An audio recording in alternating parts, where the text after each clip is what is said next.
Hi, എല്ലാവർക്കും നമസ്കാരം. എൻ്റെ പേര് ജോസഫ് അന്നംകുട്ടി ജോസ്. ഏകദേശം ഒരാഴ്ച മുമ്പ് ഒരു വാർത്ത നമ്മളെല്ലാവരും ഞെട്ടിച്ചു. തിരുവനന്തപുരത്ത് നന്ദൻകോട് എന്ന സ്ഥലത്ത് എൻ്റെ പ്രായത്തിലുള്ള ഒരു ചെറുപ്പക്കാരൻ സ്വന്തം അച്ഛനെയും അമ്മയെയും പെങ്ങളെയും ഒരു ആന്റിയെയും കൊന്നുകളഞ്ഞു. അവനെ പിന്നീട് പോലീസ് അറസ്റ്റ് ചെയ്തു. അതിനുശേഷം ഒത്തിരി ഇന്റർപ്രിട്ടേഷൻസ് വന്നു. പയ്യന് മാനസികമായ പ്രശ്നങ്ങളുണ്ടെന്ന് പറഞ്ഞു. ചാത്തൻ സേവയാണെന്ന് ഡിസ്കഷൻസ് വന്നു. അതിൻ്റെ ഇടയ്ക്ക് പറഞ്ഞ ഒരു വാക്കുണ്ട്, പലപ്പോഴും മാതാപിതാക്കളിൽ നിന്ന് അവഗണനകൾ അവൻ നേരിട്ടിരുന്നു. എന്നെ സ്ട്രൈക്ക് ചെയ്തത് ഈ വാക്ക് മാത്രമാണ്. അതുകൊണ്ട് ഇന്ന് ഞാൻ സംസാരിക്കാൻ ആഗ്രഹിക്കുന്നത് മാതാപിതാക്കളോടാണ്. മാതാപിതാക്കളോട് സംസാരിക്കാൻ മാത്രം എനിക്ക് എന്ത് ക്രെഡിബിലിറ്റിയാണ് എന്ന് ഞാൻ എന്നോട് ചോദിച്ചപ്പോൾ എനിക്ക് കിട്ടിയ ഉത്തരം, അധ്യാപകരായ മാതാപിതാക്കൾക്ക് ജനിച്ചിട്ടുണ്ട്. പിന്നെ ഞാൻ വായിച്ചറിഞ്ഞ ഒരുപാട് പുസ്തകങ്ങൾ. ഇതിന്റെ ബേസിലാണ് നിങ്ങളോട് ഞാൻ സംസാരിക്കാൻ ആഗ്രഹിക്കുന്നത്. ഒരു കുട്ടിയുടെ വളർച്ചയിൽ രണ്ട് കാര്യങ്ങളുണ്ടെന്ന് പറയാം. ഒന്ന് ബുദ്ധിപരമായ വളർച്ചയും, രണ്ട് മാനസികമായ വളർച്ചയും. നിങ്ങൾ നിങ്ങളുടെ മക്കളെ ഏറ്റവും നല്ല വിദ്യാലയത്തിലേക്ക് വിടുന്നതും ട്യൂഷൻ ക്ലാസ്സിലേക്ക് വിടുന്നതും നല്ല പാഠപുസ്തകങ്ങൾ വാങ്ങിച്ചു കൊടുക്കുന്നതും രാത്രി കട്ടൻ കാപ്പി തിളപ്പിച്ചു കൊടുത്ത് കൂടെ ഇരുന്ന് പഠിക്കട എന്ന് പറയുന്നതും അവന്റെ ബുദ്ധി വളരാനാണ്. അവന്റെ മനസ്സിന്റെ വളർച്ചയ്ക്ക് വേണ്ടി നിങ്ങൾ എന്തൊക്കെ ചെയ്യുന്നുണ്ട്? എന്താണ് മനസ്സിന്റെ വളർച്ച? ജീവിതത്തിലുണ്ടാവുന്ന സങ്കടങ്ങളെയും പരാജയങ്ങളെയും വിജയങ്ങളെയും സന്തോഷങ്ങളെയും എങ്ങനെ ഒരു പയ്യൻ നേരിടുന്നു എന്നുള്ളതാണ് അവന്റെ മനസ്സിന്റെ വളർച്ചയെ തീരുമാനിക്കുന്ന ഒരു കാര്യം. എത്ര പക്വമായി അവൻ നേരിടുന്നു. ആ മനസ്സിന്റെ വളർച്ചയ്ക്ക് ഏറ്റവും കൂടുതൽ വേണ്ടത് മാതാപിതാക്കളുടെ സ്നേഹമാണ്. ഞാൻ നിങ്ങൾ രണ്ടാളുകളെ പരിചയപ്പെടുത്താൻ പോവാണ്. ഒന്ന്, നിങ്ങൾക്ക് എല്ലാവർക്കും അറിയാവുന്ന സച്ചിൻ ടെണ്ടുൽക്കർ. സച്ചിന്റെ ആത്മകഥ ഞാൻ വായിച്ചുകൊണ്ടിരിക്കുകയായിരുന്നു. അതിന്റെ ഒരു 150 പേജ് എത്തുമ്പോൾ നിങ്ങൾ തലയിൽ കൈവച്ചിട്ട് പറയും, ദൈവമേ, ഇത്രയും വൃത്തികെട്ടവനായിരുന്നു സച്ചിൻ ടെണ്ടുൽക്കർ. കാരണം സച്ചിൻ മഹാകുസൃതിയായിരുന്നു. ഒട്ടും പഠിക്കാൻ താല്പര്യമില്ലായിരുന്നു. മാതാപിതാക്കൾ എത്ര പറഞ്ഞാലും അവൻ പഠിക്കില്ല. ക്രിക്കറ്റ് കളി മാത്രമാണ് ഇഷ്ടം. ഒന്ന് പറഞ്ഞാൽ രണ്ടാം വാക്കിന് പുറത്തു പോയി ക്രിക്കറ്റ് കളിക്കുന്നു. ക്രിക്കറ്റ് കളിക്കുന്ന സ്ഥലത്താവട്ടെ ജനൽ തല്ലി പൊട്ടിക്കുന്നു, ചെടിച്ചട്ടികൾ പൊട്ടിക്കുന്നു. ഭയങ്കര ഉപദ്രവകാരിയായിരുന്നു സച്ചിൻ ചെറുപ്പത്തിൽ. സച്ചിൻ പറയുന്നുണ്ട്, എന്റെ അമ്മ ഒരുപാട് കരഞ്ഞിട്ടുണ്ടെന്ന്. ചെറുപ്പത്തിൽ സച്ചിന് ഒരു സൈക്കിൾ വേണമെന്ന് പറഞ്ഞ ആഗ്രഹം, ഭയങ്കര വാശി. സൈക്കിൾ വാങ്ങിത്തരാണ്ട് ഞാൻ ഭക്ഷണം കഴിക്കില്ല എന്ന് പുള്ളി തീരുമാനിച്ചു. ഗതികെട്ട് സച്ചിന്റെ അച്ഛൻ ഒരു സൈക്കിൾ വാങ്ങിച്ചു കൊടുത്തു. എന്നിട്ട് പറഞ്ഞു, മോനെ സൂക്ഷിച്ച് കണ്ടൊക്കെ നീ സൈക്കിൾ ചവിട്ടണം. സച്ചിൻ അത് അക്ഷരം പ്രതി അനുസരിച്ചില്ല.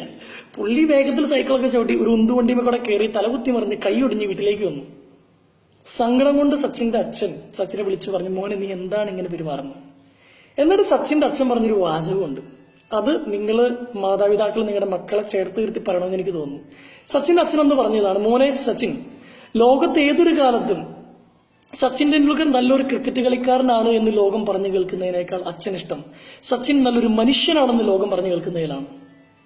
എന്തൊക്കെ നേടിയാലും ക്യാരക്ടർ പോയാൽ നീ ഒന്നുമല്ല. സച്ചിൻ പറയുന്നുണ്ട്, എന്റെ ജീവിതത്തെ മാറ്റിമറിച്ച സംഭവം അതാണ്. ആ വാചകങ്ങളാണ്. 22 വർഷക്കാലം ആ മനുഷ്യൻ ക്രിക്കറ്റ് കളിച്ചു. ഇന്ന് വരെ ഒരു സ്ഥലത്തും ഒരു ചിത്തപ്പേര് പോലും ഉണ്ടാക്കിയിട്ടില്ല. ലോകം മുഴുവൻ ആരാധിക്കുന്ന ക്രിക്കറ്റ് കളിക്കാരുടെ നമ്പർ എടുക്കുകയാണെങ്കിൽ ഏറ്റവും ആദ്യം വരുന്ന ഒരു പക്ഷേ ഈ മനുഷ്യന്റെ പേരായിരിക്കും. വിവിധ മതങ്ങളാൽ സമ്പന്നമായ ഈ ഇന്ത്യ മഹാരാജ്യം ദൈവമെന്ന് സ്നേഹത്തോടെ വിളിച്ചത് അദ്ദേഹത്തെ മാത്രമാണ്. എന്തുകൊണ്ടാണ്? കളിക്കളത്തിനകത്തും പുറത്തും അദ്ദേഹം നല്ല മനുഷ്യനായിരുന്നു. ആ നല്ല മനുഷ്യനാകാനുള്ള പ്രേരണ കിട്ടിയത് സ്വന്തം അച്ഛനിൽ നിന്നാണ്. അതാണ് സച്ചിന്റെ കഥ. ഇനി രണ്ടാമത് നിങ്ങളെ പരിചയപ്പെടുന്ന അജ്മൽ കസബ്. മുംബൈ ഭീകരാക്രമണത്തിൽ ഏറ്റവും കൂടുതൽ ആളുകളെ വെടിവെച്ചു കൊന്ന ചെറുപ്പക്കാരനായ പയ്യൻ. അദ്ദേഹത്തെക്കുറിച്ച് റോമൽ റോഡ്രിഗസ് എന്നൊരു മനുഷ്യൻ പാകിസ്ഥാനിൽ പോയി മാതാപിതാക്കളെയും അയൽവക്കക്കാരെയൊക്കെ ഇന്റർവ്യൂ ചെയ്ത ഒരു പുസ്തകം എഴുതിയതാണിത്, കസബ് ഫേസ് ഓഫ് 9/11 എന്നുള്ളത്. ഇതിൽ പറയുന്നത്, കസബ് അധികം ശ്രദ്ധ കിട്ടാതെ പോയൊരു മകനാണ് മാതാപിതാക്കളുടെ. അവന് പെങ്ങന്മാരും അനിയനും ചേട്ടനും ഒക്കെ ഉണ്ട്. പക്ഷെ അധികം ശ്രദ്ധിക്കപ്പെടാതെ പോയൊരു മകനാണ്. അവൻ വളർന്നത് മുഴുവൻ കൂട്ടുകാരുടെ ഇൻഫ്ലുവൻസാലും അയൽവക്കക്കാരാലും ഒക്കെയാണ്. അച്ഛന് പഴക്കച്ചവടമായിരുന്നു, എപ്പോഴും ജോലിയുടെ തിരക്കിലായിരുന്നു. അമ്മ പൈസ ഉണ്ടാക്കാനുള്ള ഓട്ടത്തിലായിരുന്നു. ഈ മകനെ ആരും ശ്രദ്ധിച്ചിട്ടില്ല. ഇവൻ കൂട്ടൊക്കെ കൂടി ഇങ്ങനെ നടന്നു. ഒരു ദിവസം പൈസ ഉണ്ടാക്കാൻ വേണ്ടി ഇവനൊരു കടയിൽ കയറി ഒരു സാധനം മോഷ്ടിക്കാൻ തീരുമാനിച്ചു. ഒരാൾ അവന്റെ കൈമ കയറി പിടിച്ചു. എന്ത് തെമ്മാടിത്തര കാണിക്കണമെന്ന് ചോദിച്ചു. അപ്പൊ ഇവൻ പറഞ്ഞു, എന്റെ വീട്ടിൽ പൈസ ഇല്ല, എനിക്ക് ജീവിക്കണം, ഇങ്ങനെയൊക്കെ പറഞ്ഞപ്പോ അയാൾ പറഞ്ഞു, നീ എന്നാ എന്റെ കൂടെ കൂട്, നിനക്ക് 3 നേരം ഭക്ഷണം തരാം, വീട്ടിലേക്കുള്ള പൈസയും തരാം, എഡ്യൂക്കേഷനും തരാമെന്ന് പറഞ്ഞു. താലിബാൻ തീവ്രവാദ സംഘടന നേതാവായിരുന്നു. പിന്നീട് ചെറുപ്പക്കാരനെ 15-16 വയസ്സിൽ ഈ കൊച്ചു കസബിനെ വളർത്തിയത് തീവ്രവാദികളാണ്. അവനെ കണക്ക് പഠിപ്പിക്കുന്നത് എങ്ങനെയാണെന്നറിയോ? 100 ഇന്ത്യക്കാരുള്ള സ്ഥലത്ത് ഒരു പാകിസ്ഥാൻകാരൻ ബോംബിടുന്നു, 5 പേര് മരിക്കുന്നു, ബാക്കി എത്ര? 95. ഇങ്ങനെ അവൻ കണക്ക് പഠിച്ച് പിന്നീട് ഒരാടിനെ എങ്ങനെ കഴുത്തറുത്ത് കൊല്ലാം. ആ കൊച്ചന്റെ മനസ്സിനെ മുഴുവൻ രൂപീകരിക്കുന്ന അവന്റെ സുഹൃത്തുക്കളെന്ന് വ്യാജന അവന്റെ കൂടെയുള്ള തീവ്രവാദികളാണ്. അജ്മൽ കസബ് മുംബൈയിൽ ആളുകളെ വെടിവെച്ചു കൊല്ലുന്ന വീഡിയോ ഫുട്ടേജ് കണ്ടാൽ നിങ്ങൾ ഞെട്ടും. ചിരിച്ചുകൊണ്ട് അവനാ ചെയ്യുന്നത്. അവന്റെ വിചാരം അവനെന്തോ വലിയ കാര്യം ചെയ്യാമെന്നാണ്. കസബിനെ ജീവനോടെ പിടിച്ചു കഴിഞ്ഞപ്പോൾ അവനെ ചോദ്യം ചെയ്യുന്ന സമയത്ത് കസബ് പറഞ്ഞ മറുപടി എന്താ അറിയൂ? സർ, എന്നെ വെറുതെ വിടുകയാണെങ്കിൽ നിങ്ങൾക്ക് വേണ്ടി ഞാൻ ആരെ വേണമെങ്കിലും കൊന്നുതരാം. അവനറിയില്ല അവൻ എന്താണ് ചെയ്യുന്നത് പോലും. അവന്റെ മനസ്സിനെ സ്വാധീനിച്ചത് മുഴുവൻ തെറ്റായ കാര്യങ്ങളാണ്. നിങ്ങളുടെ മക്കൾ ഒരു കസബായി തരണോ ഒരു സച്ചിനായി മാറണോ എന്ന് തീരുമാനിക്കാനുള്ള കഴിവ് നിങ്ങളാണ് തീരുമാനിക്കേണ്ടത്. ഇന്ന് ഒരുപാട് ചെറുപ്പക്കാരികളും കുട്ടികളും ഉണ്ട് മാതാപിതാക്കളോട് ഒരു കാര്യം തുറന്നു പറയാൻ ധൈര്യമില്ലാത്തവർ. നിങ്ങളിൽ എത്ര മക്കൾ പറയും, നെഞ്ചിൽ കൈവച്ചിട്ട് പറയും, എന്ത് പരാജയം വന്നോട്ടെ, സങ്കടം വന്നോട്ടെ, എനിക്ക് എന്റെ അച്ഛനും അമ്മയുണ്ട്. എത്ര പേര് പറയും? ഞാൻ ഈ അടുത്തിടയ്ക്ക് ഒരു സ്ഥലത്ത് ക്ലാസ്സിന് പോയപ്പോൾ ഒരു പെൺകൊച്ച് ഓടി വന്ന് എൻ്റെ അടുത്ത് എന്റെ കാറിൽ മുട്ടിയിട്ട് പറഞ്ഞു, സാറേ പോവല്ലേ, എനിക്കൊരു കാര്യം സംസാരിക്കാനുണ്ടെന്ന് പറഞ്ഞു. അവൾ സംസാരിച്ചത് അവൾക്കൊരു കുട്ടിയായിട്ട് പ്രണയം ഉണ്ടായിരുന്നു, ഒരു പയ്യനായിട്ട്. അവൻ പിന്നാലെ നടന്ന് ശല്യപ്പെടുത്തി അവസാനം പ്രണയത്തിലായതാണ്. ഒടുവിൽ ഇവൻ പറഞ്ഞ സ്ഥലങ്ങളെല്ലാം ഇവള് പോയി. അവന് അവളുടെ ശരീരത്തോട് മാത്രമായിരുന്നു സ്നേഹം. കൊച്ചുകുട്ടിയാണ്, 10ാം ക്ലാസ്സിൽ പഠിക്കുന്നത്. 1 വർഷത്തോളം കാലം ഈ സങ്കടം ഈ കൊച്ചുള്ളിൽ ഒതുക്കി. അവള് പഠനത്തിൽ ഒന്നാം സ്ഥാനത്തായിരുന്നു, ഏറ്റവും താഴത്തോട്ട് വന്നു. ആ കൊച്ച് എന്റെ അടുത്ത് ഇതുപോലെ ഏറ്റു പറഞ്ഞ കരയാണ്, വിതുമ്പി കരയാണ്. ഞാൻ അവിടെ ചോദിച്ചു, നീ നിന്റെ അച്ഛനോടും അമ്മയോടും പറഞ്ഞില്ലേ? അമ്മയോട് പറഞ്ഞാൽ അമ്മ ഇങ്ങനെ കരയേ ചെയ്യത്തുള്ളൂ. ഇതങ്ങ് അച്ഛനറിഞ്ഞ അച്ഛൻ അമ്മയെ പിടിച്ചിരിക്കും. നിങ്ങളുടെ മക്കൾക്ക് നിങ്ങൾ മാപ്പ് കൊടുത്തില്ലെങ്കിൽ പിന്നെ ഈ ലോകത്ത് ആരാണ് മാപ്പ് കൊടുക്കുന്നത്? എനിക്ക് തോന്നുന്നു സ്നേഹം കൊണ്ട് വിരിച്ചു പിടിച്ച കരങ്ങൾ എപ്പോഴും നിങ്ങളുടെ കയ്യിലുണ്ടായിരിക്കണം. എന്ത് സങ്കടങ്ങൾ വന്നാലും മോനെ മോളെ കം ബാക്ക് ടു us എന്ന് പറയുന്ന സ്നേഹത്തിന്റെ വലിയ അടയാളമായിട്ട് നിങ്ങൾ ഉണ്ടാവണം. വാതിൽ എന്നൊരു പുസ്തകമുണ്ട്. ഇതിന്റെ സെൻട്രൽ തീം ഇതാണ്. പണ്ട് ഈ ആട്ടിടയന്മാർ ആടുകളെയും വെച്ച് നടക്കുമ്പോൾ ഇവർ പ്രത്യേകിച്ച് അവരെ കൊണ്ടിടാനുള്ള സ്ഥലമൊന്നുമില്ല. അപ്പൊ ഒരു ഗുഹയിലേക്ക് തള്ളിക്കയറ്റും എല്ലാ ആടുകളെയും. എന്നിട്ട് ഈ വാതിൽ അടയ്ക്കാൻ പറ്റില്ല ഗുഹയുടെ. ഇപ്പൊ ഈ ആട്ടിടയന്മാർ ചെയ്യുന്ന കാര്യം, ഈ ഗുഹയുടെ വാതിലിന് വട്ടം കിടക്കും.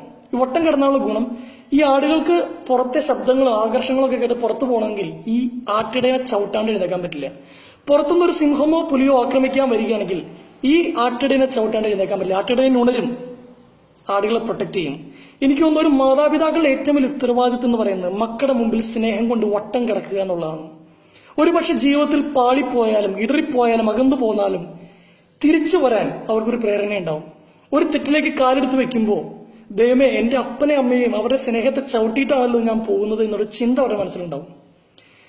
എന്തൊക്കെ സാഹചര്യങ്ങളും നിങ്ങൾ നിങ്ങളുടെ മക്കൾക്ക് ഉണ്ടാക്കി കൊടുത്താലും എല്ലാം തുറന്നു പറയാനുള്ള ഒരു സ്വാതന്ത്ര്യം, ഒരുമിച്ച് സംസാരിക്കാനുള്ള സ്വാതന്ത്ര്യം നിങ്ങൾ കൊടുക്കുന്നില്ലെങ്കിൽ നിങ്ങളൊന്നും കൊടുക്കുന്നില്ലെന്ന് അതിന്റെ അർത്ഥം. ഒരുപാട് പിള്ളേരുണ്ട്. ഇന്നിപ്പോ ഈ വീഡിയോ ഒക്കെ വൈറലായതുകൊണ്ട് കുറെ പിള്ളേരും ചെറുപ്പക്കാരൊക്കെ എൻ്റെ അടുത്ത് വന്ന് സംസാരിക്കുന്നുണ്ട്. അപ്പൊ ഞാൻ ആലോചിക്കുന്ന കാര്യം ഇതാണ്, ദൈവമേ, ഇവരെന്തുകൊണ്ടാണ് എൻ്റെ അടുത്ത് വരുന്നത്? ഈ കാര്യങ്ങളൊക്കെ സ്വന്തം അച്ഛൻ്റെ അമ്മയുടെ അടുത്തും പറഞ്ഞാൽ പോരെ? ഒരുപാട് മക്കൾ ഇതുപോലെയുണ്ട്. നിങ്ങളുടെ മക്കൾ നിങ്ങളുടെ മുമ്പിൽ ചിരിച്ച് കളിച്ചൊക്കെ നടക്കുന്നുണ്ടെങ്കിൽ ഒരുപക്ഷെ അവരുടെ സങ്കടങ്ങൾ അവർ വേറെ എവിടെയൊക്കെയോ കൊണ്ടാണ് ഇറക്കി വെക്കുന്നത്. വേറെ ആരൊക്കെയാണ് അവർ ഗൈഡ് ചെയ്യുന്നത്. കുറച്ചുകൂടി സമയം നിങ്ങളുടെ മക്കൾക്ക് നിങ്ങൾ കൊടുക്കണം. സ്നേഹം കൊണ്ട് വട്ടം കിടക്കുന്ന ഒരച്ഛനും അമ്മയെ മാറണം. നിങ്ങളുടെ മക്കളിൽ നിന്ന് നാളെ ഒരു മലാലയോ ഒരു സച്ചിനോ ഒരു നല്ല മനുഷ്യനോ രൂപപ്പെടണം. സ്നേഹം കൊണ്ട് വട്ടം കിടക്കാൻ നിങ്ങൾക്ക് എല്ലാവർക്കും സാധിക്കട്ടെ എന്ന് ഞാൻ ആശംസിക്കുന്നു. God bless you all. Thank you.